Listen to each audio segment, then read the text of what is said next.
Ethan, welcome back. Thanks for having me on. Well, I'm really excited to chat with you today. We had a great conversation in our first interview years ago, which I will link to in the show notes. But the audience has been wanting to hear more about business and finance and wealth. And this is an area I'm really excited to dive deep in with you today. And to start off, I would love to understand, and for anyone who's not familiar, define the idea of something you talk about a decent amount, which is flywheels. So for anybody who hasn't heard that term, can you explain what it is? Yeah, I think it's one of those terms that even if you've heard it, you probably don't actually know what it is. There's a number of times I've talked to people and they're like, I've used that word and I don't think I know what it is. So I first learned about flywheels back I was in Lesotho, which is a country inside of South Africa, in 2008. And we were drilling a well at an orphanage there. And what we found is that electricity was not super common. And so in order to pump water from this well, we needed uh, we needed a way to do it that didn't require a lot of effort and didn't require electricity. And so you normally think of like a hand pump. Like I grew up going camping a lot, and you think of, a long handle that sticks out and you're pumping up and down and in order to get water. And that might work for camping or, if you have it on your farm or something like that. But that's not what you want like 100 kids at an orphanage to rely on for their source of water. And so what we installed instead was actually a flywheel. And that's this large metal wheel that sits up on top of the pump. And instead of this like linear up and down motion of a traditional, pump with a handle, it has a circular motion. And this is really important because basically what happens is the wheel is really hard to get going at first. But then as you really lean in and turn it, it starts to build momentum and it gets easier and easier with each rotation. And it actually produces more with each rotation. And so when we use this on this pump at the orphanage, at first it took two of us, both my friend Luke and I, to like really lean into it and start pumping and get it going. And then as it built momentum, he was able to step away and I could do it by myself. And then I could do it with one hand. And then I could get it going faster and faster from there. And we just got this steady stream of water. And what's really cool about it is that it's a method of disconnecting effort and impact, right? It's a method of getting leverage. And so this is one of those things that, you're like, wait, we're talking about online business. What does any of this have to do with actually running a business? And I think the flywheel is an interesting metaphor because just like it works in real life physics, you can actually get it to work in business as well, or any of your processes. And so that's something that I've been helping a lot of like more intermediate to advanced creators with is how do they build, flywheels in their business so they can stay consistent and get results for a long period of time and not have this like, oh, if I wanted to double the results of my business, I'd have to double the effort because that may be true in some cases, but with flywheels, it's not the case at all. Yeah, I think this is such a fascinating concept, and admittedly, one I learned sort of later in the game when it came to business. And I've shared before how I had this tendency to not just manage everything, but want to do everything myself. And I had to untangle that. And I know a lot of entrepreneurs go through that phase. But I think the flywheel concept was really helpful for me. And I think you explain it in a better way than I've heard almost anyone else explain it.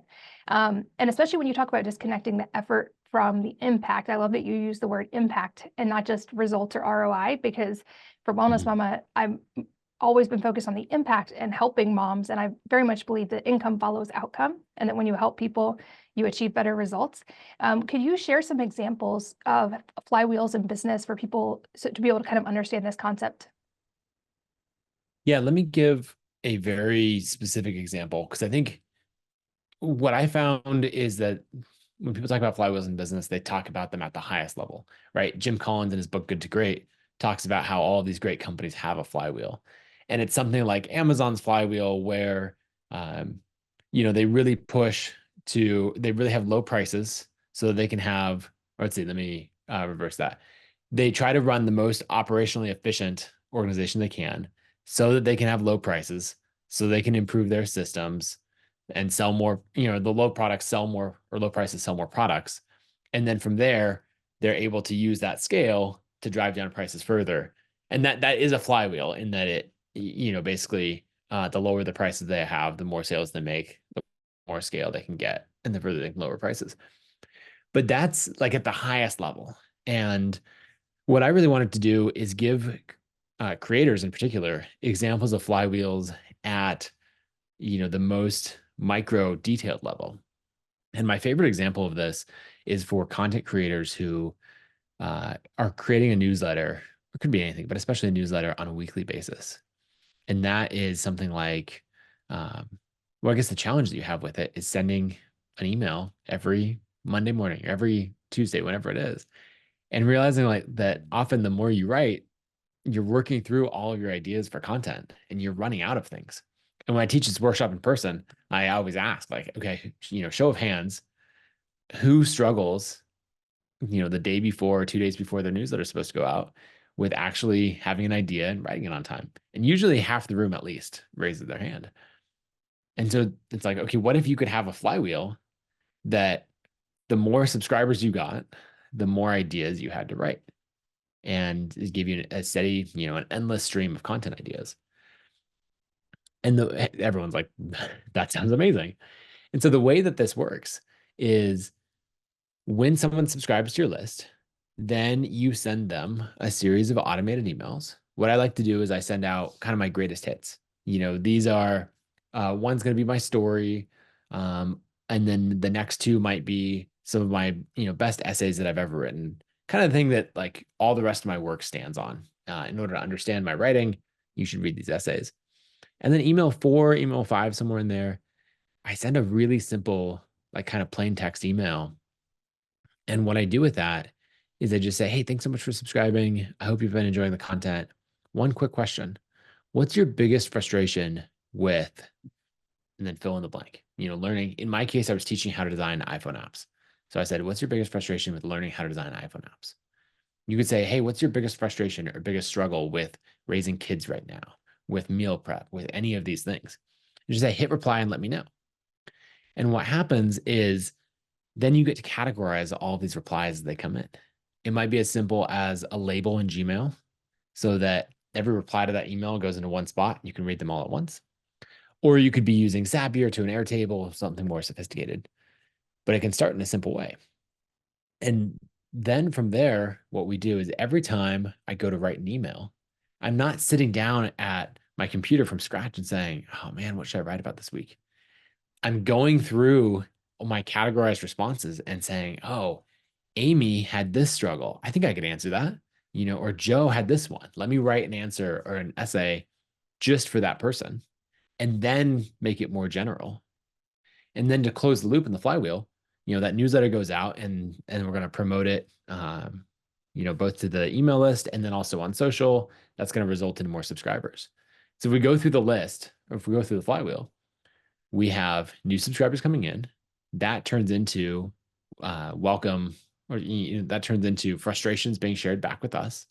And then from there, it's going to categorizing the responses, up to writing content to feed the responses, which then gets us more subscribers.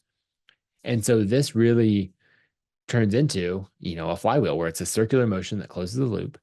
And the more effort, or like basically the more results we get, which is pretty fantastic. And we can get into the laws of flywheels and all of that, but that's a very simple example that everyone should implement. And the thing I love about that example in particular is because you're asking their biggest frustration, you're giving them a space to share that. And they're going to, like you said, tell you their obvious pain point.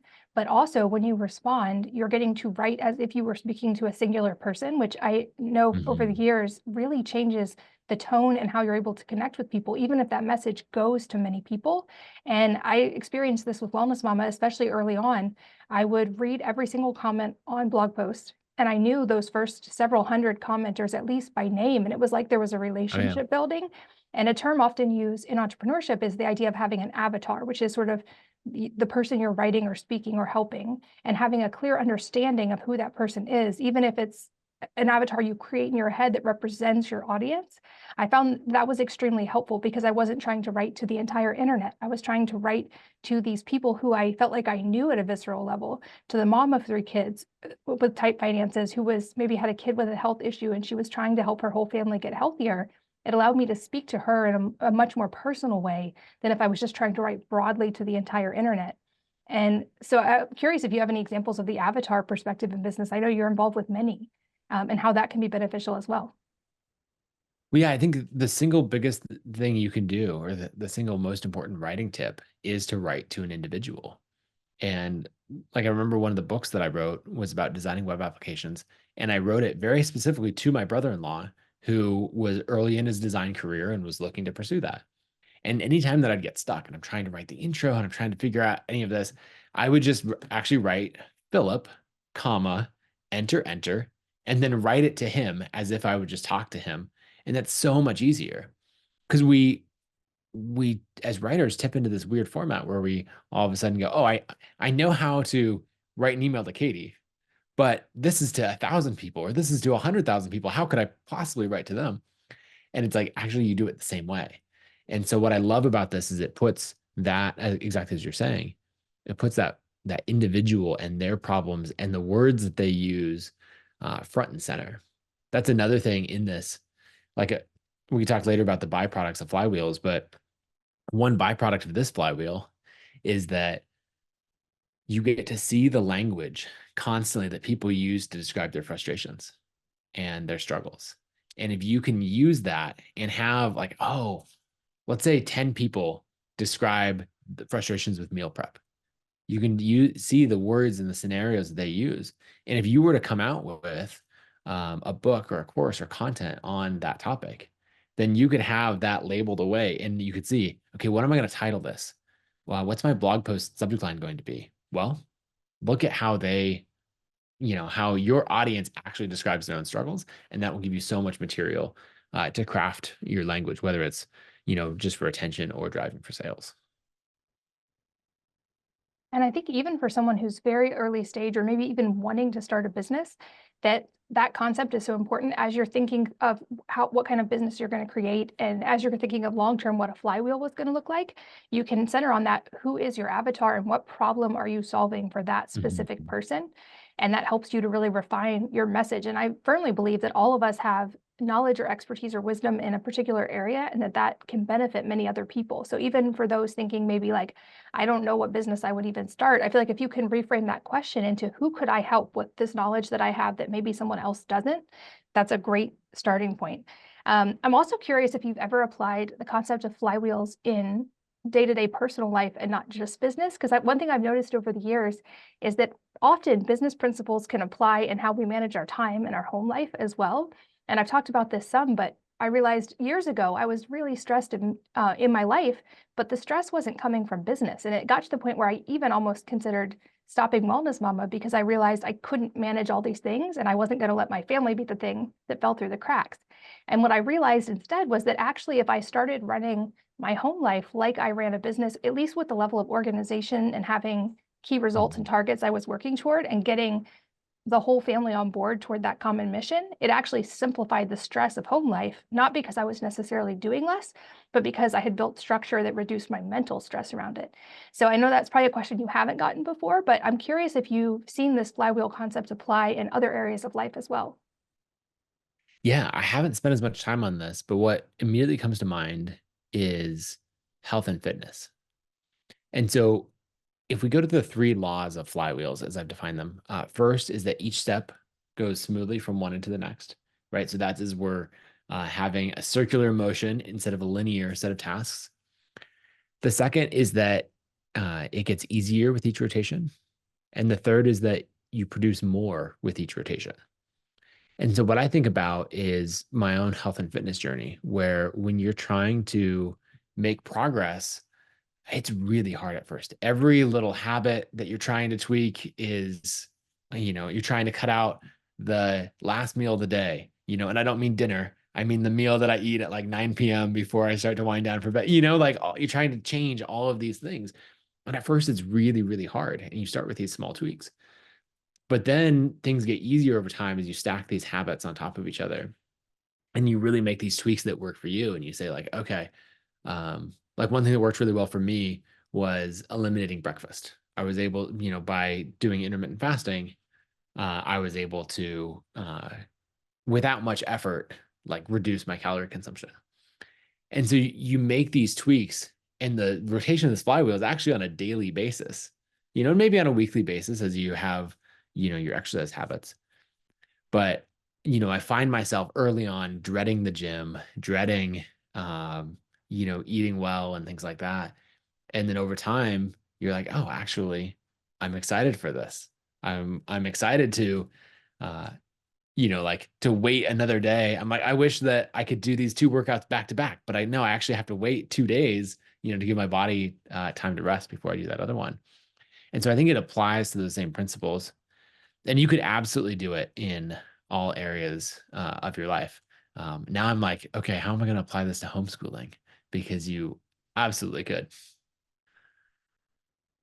Yeah, I know homeschooling is another commonality that you and I share, and we talk about that in our first episode, which I'll make sure Yep. is linked. But I love that. I think you're right. Health and wellness habits can have that flywheel effect, and also make use of compounding, which is another business principle that's very valuable, is like anything that's going to increase the benefits of the effort over time is also really helpful. And so whether that's lifting weights, whether that's developing habits around your eating window, whether it's better sleep habits, all of those things allow you to consistently iterate and improve more. So I love that you applied it there. And if you think of any ideas for homeschooling and applying it, I would love to have a follow-up conversation about Sounds that. good. We'll have to text about that as we share some tips. Absolutely. And you also mentioned earlier about the byproducts of flywheels, and I would love to delve into that a little bit and hear from you what you see both in a business perspective and just in general as byproducts of flywheels.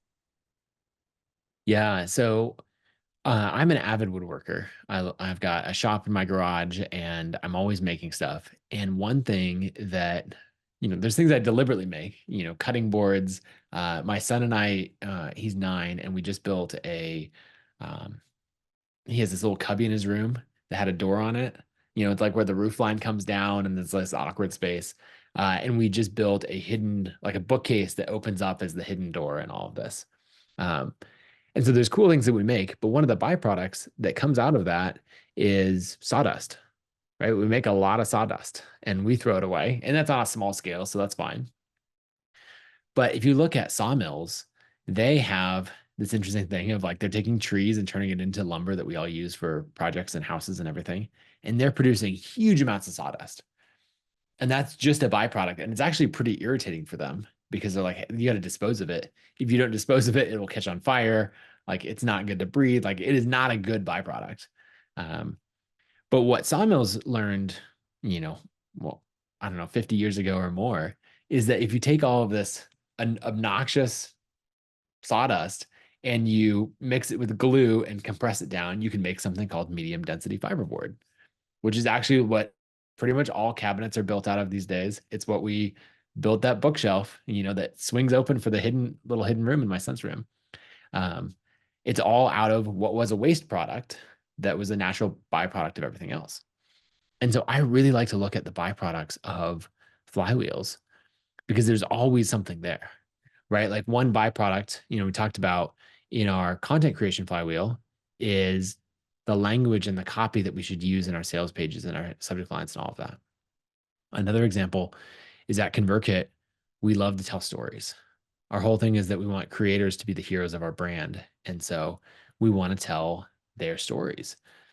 And we've got a whole process of how we identify creators, interview them, do a written story about how a bunch of them we do a written story on. We also go and make a film about. And then we ask them, who should we reach as another creator? Whose creators, whose story should we tell? They always give us ideas, and that closes the loop, right? We can now complete it again with another creator. But what we realized is there were byproducts everywhere in this flywheel. Not only did it give us, 1 to 2 great stories to tell every month, but we'd send photographers for each story. And then that gave us this library of all of these great photos of creators in their home offices, studios, living their life. And we asked those creators, hey, are you okay with releasing some of these that everybody could use in their content. And a bunch of them said, yes, absolutely. Like these photos you can release. And so we have a library on Unsplash that has 40 million views of our photos. And so many creators write to us and say, like, hey, thank you so much for making these photos available for use in my blog posts. I just put out this ebook that uses one of these photos. And that'd be a weird project if we set out to say, hey, let's go and hire photographers, send them all over the country, for these creators to make a photo library. Like that would be odd. But we ended up, the byproduct turned into something amazing. Another example is Isa, who's our storyteller. She creates, she does these written stories. And we thought, what if we could make a podcast? But a podcast is a whole bunch of work, you know? And so we were thinking about, do we actually want to do that? And Isa realized that she could go and batch record a bunch of these stories. She could just read the essay that she wrote and record that as a podcast. And so that's another byproduct because people say, hey, I'd rather, you read it to me while I do the dishes instead of me having to read it myself and focus on it. And then the final byproduct, well, actually, there's like 5 more. But one of the things is that if you think about flywheels as they operate next to each other, basically we have this storytelling flywheel that every month puts out a story about a creator that's really high quality and we're really proud of it. Well, every 2 years, we take that collection of stories that stacked up and we run another process to turn all of that into a beautiful coffee table book that we can get in the hands of creators. I have all these stories of people saying like, hey, I became a creator because I was over at my cousin's house and I picked up this I Am a Creator book on their coffee table and I started reading it and I got sucked in, about this amazing story, of this lawyer turned food blogger. And now I'm hooked on all of this and like I ended up becoming a creator because of it. And that's actually just a byproduct of our storytelling flywheel. It's not, hey, let's set out and go, let's do this huge undertaking of writing a book. So there's all kinds of magic that comes when you run these flywheels and keep them running and improving them for multiple years. I love those examples. And I'll say I'm the beneficiary of your woodworking hobby because I still have the cutting board that you made me years ago in my kitchen. And Yes. another thing that lines up with that is I actually am building out an in-person wellness space in the area where I live that'll have all the wellness modalities. But part of building that, I wanted to source things locally from small businesses as much as possible. So last week I got to visit for the first time a sawmill where I live and to see that process firsthand. And it was so fascinating. So I love that you used that as an example. And I know there's a million more ways we could go with this conversation, but for anybody who's interested in the concept, I know you've written about this as well and talked about it on other podcasts, and I'll link to those so they can keep learning more. But for someone who's new to the game and maybe is wanting to make that jump into being a creator, sounds like your books are a great resource for that as well. But do you have any tips for thinking big picture about a flywheel at the initial stages of business so that you can hopefully develop a sustainable one over time from that very early phase? Because I know I missed that window and had to put it in place later on. So any tips for beginners? Yeah, I think the first thing is to know that a flywheel is not that different, often a small tweak from a process that you might already be doing. So, for example, a lot of us sit down to work and we do what I call a scattered process. And that's where we're jumping around and working on whatever seemed most interesting in that moment, or whatever email we got or text message that said, hey, you got to work on this. Or we were scrolling Instagram and we're like, oh, that's a great reel. I guess I should make reels today. You're jumping around to all of this. So that's uh, the amateur version. I'd say the more sophisticated, maybe professional version is when you actually have processes and standard operating procedures, and you say, okay, here's the schedule that I put out content. Every time I publish a blog post, here are the checklist that I go through.